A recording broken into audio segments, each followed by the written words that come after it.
Bom, tô gravando isso aqui apenas para deixar registrado como é que se utiliza essas planilhas aqui que eu montei, tanto a do preço teto basinho quanto a do preço teto projetivo. E eu vou fazer, para ficar coerente com as notas que eu fiz, eu vou analisar, no caso, o Banco do Brasil. Então a primeira coisa que eu vou fazer é analisar o preço teto basinho. Eu vou abrir, no caso, já o site do Investidor 10, porque o site do Investidor 10 é onde a gente extrai a maior parte das informações. Vou abrir a minha ação aqui do Banco do Brasil. E a primeira coisa que eu vou pegar aqui já é o valor da minha cota, né? Minha cota é 21,44.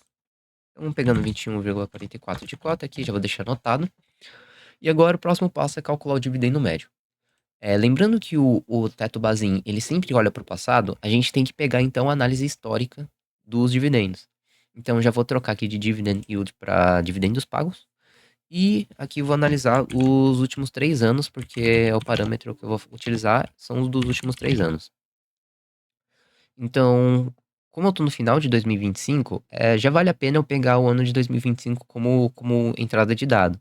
Mas, por exemplo, supondo que eu tivesse na metade de 2025, não valeria a pena eu pegar o ano de 2025 porque ele não terminou. Então, eu pegaria 2022, 23 e 24. Mas como eu tô no final, 23, 24 e 25 é um bom parâmetro. Então, eu vou pegar esses três. Bom, somando isso daqui vai dar o quê? 2,27 mais 2,6 2,6 mais 1,17. Eu vou dividir por 3 para tirar a média. Então, essa aqui seria a minha média, né? Vou transformar em porcentagem agora. Basta você dividir, fazer a divisão, né? Dividir isso daqui pela minha cota, pela minha cotação, né? Que é 21,44. E multiplicar, vou multiplicar isso aqui por 100. Multiplicar isso aqui por 100.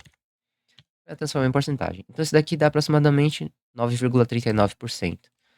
Eu vou colocar aqui de resultado, que é 9,39. E aqui ele já calculou para mim o dividendo médio anual e o preço teto a 6, 7, 8 e 10%. Né? A gente consegue ver que, então, a ação ela tá barata, né, em 6, 7 e 8%, porém ela tá cara se você for para 10%, né? Porque ela tá 21,44 e aqui tá 20,13, né? Então tá barato, né? E aqui a gente consegue ver a margem de segurança, né?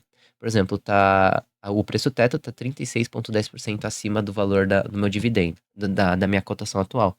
Então tá barato, né? Tá bem barato, né? A gente consegue ver. Agora, supondo que tenha crescimento na empresa ou algo do tipo, então a gente vai ter que analisar o preço teto projetivo. Então, para o preço teto projetivo, né, minha cotação atual eu já tenho, né, que era quanto? Era 21,44. Eu vou colocar 21,44 aqui, que a gente já tem esse valor, 44. E a primeira coisa que a gente tem que fazer para pegar o lucro projetivo é fazer o seguinte: você vai pegar o ticker o nome da sua ação e depois escrever RI nela, né, RI. Então aqui a gente coloca o RI, porque esse daqui é o setor da empresa que divulga os resultados e as projeções da empresa. E aqui a gente vai em publicações e comunicados, fatos relevantes. E aqui eu vou aqui em projeções 2025, né, a versão aqui, projeções 2025. E aqui a gente consegue ver o nosso lucro líquido aqui, ó. Já tá em bilhões, né, em bilhões. E aqui a gente consegue ter o parâmetro que a gente queria. Porque aqui eles falavam que no ano de 2025 eles estavam esperando que o lucro fosse no intervalo de 21 a 25 bilhões. E no primeiro semestre eles observaram que foi um lucro de 11,2 bilhões.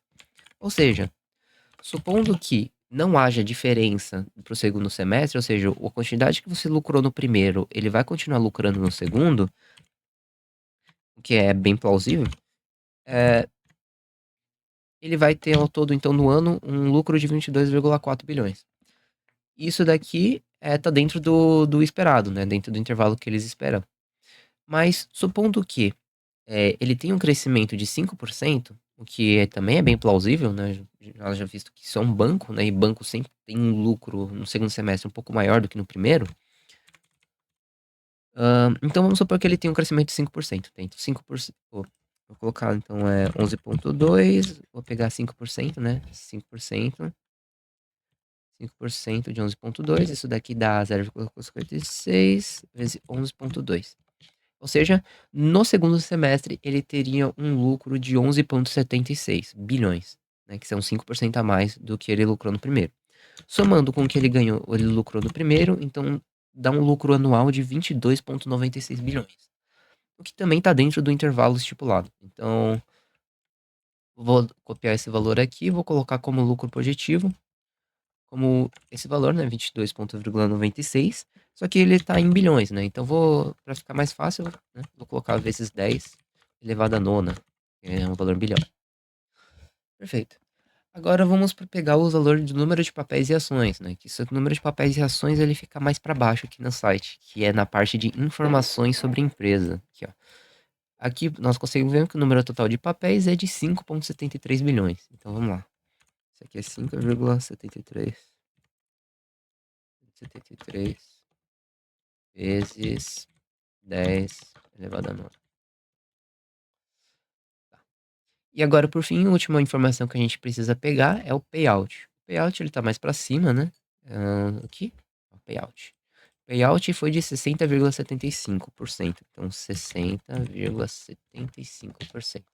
E aqui ele já calculou pra gente o nosso LPA e o nosso DPA, ou seja, o lucro por ação e o nosso dividendo por ação.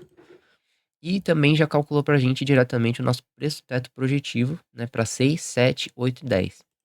E aqui a gente já tem uma análise legal. Por quê? Assim como a gente já esperava, né, porque no projetivo, supondo que era o crescimento da empresa, né, tipo, a cotação atual, ele ainda continua sendo bem mais barato. Mas se você comparar ao de 10%, pelo Bazin, ele fala que tá caro, né? Olhando para o passado, ele tá caro. Mas supondo que ele tenha um crescimento da ação, a cotação atual ela não tá caro, mesmo para 10%. Então aí aqui entra uma questão de análise e decisão.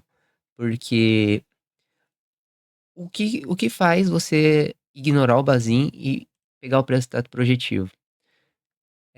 A empresa ela é bem consolidada ou é uma empresa muito volátil? Porque se ela for uma empresa bem consolidada e você sabe que não vai dar merda, então muito provavelmente esse preço teto projetivo ele vai estar resumindo bem o que vai acontecer. Mas se a empresa ela é volátil, o projetivo ele pode ser algo muito arriscado, porque como o próprio nome diz, ele projeta, então ele faz uma previsão de algo que pode acontecer. Mas se é uma ação que oscila muito, essa previsão ela não é muito certa, ela é muito imprevisível, na verdade. Então é uma previsão não muito boa. Então é recomendável você não pegar, né, essa ação.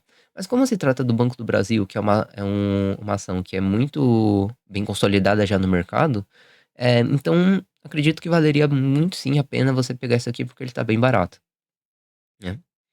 Mas, então, utilizar essas duas ferramentas eu acho que seria muito bom para análise mesmo, né?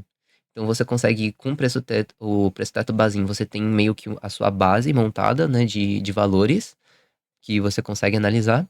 E o projetivo, você consegue você monta assim os aspectos que você acha que provavelmente vai acontecer e você consegue comparar com o Bazin para você ter uma melhor análise e decisão, né, do que você quer fazer ou não. Mas basicamente é isso e é assim que você usa essas duas planilhas.